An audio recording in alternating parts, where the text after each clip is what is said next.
to be buried alive by the merciless rising tide. Her heart clamoured in her chest as she struggled with the horrible truth. Her husband didn't want her anymore.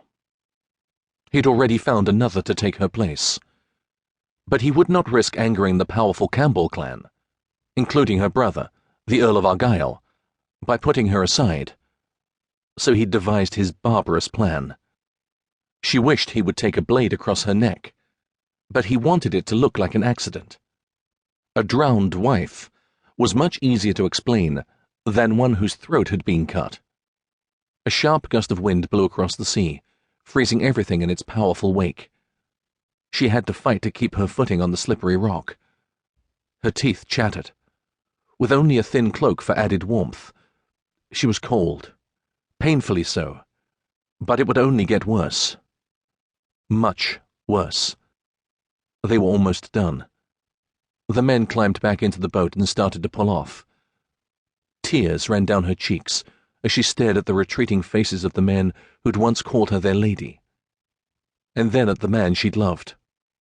The man who'd forsaken her. Though she'd raised his 2 sons as her own, her doom had been in providing none of her own. They were almost out of view. The thought of being left all alone finally broke her.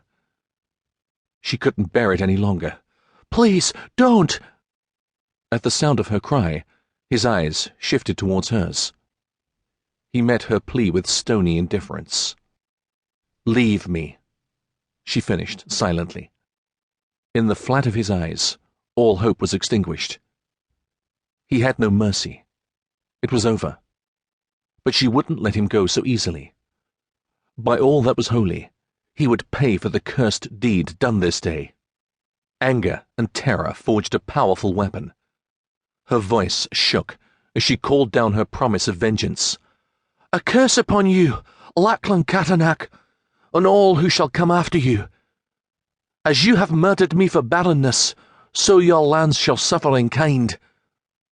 As you have tied me to this rock, so too will the fortunes of your clan be tied to a Campbell. No Maclean chief will prosper without a Campbell by his side. This will be your legacy until the wrong you've done is atoned, and a Maclean life is given in love for a Campbell." His eyes flickered. She felt a rush of satisfaction, seeing the spark of alarm. The power of her curse reverberated with an unmistakable ring of prophecy, conjured not from sorcery, but from injustice. A power that not even her husband could deny. The misty wind pelted Elizabeth like icy nails as the water covered her feet, her ankles, and then her knees. She clutched the rope that was now her lifeline as the surge of each wave tried to knock her off the quickly sinking rock.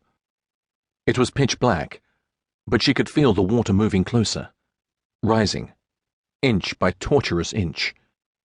How long would it take?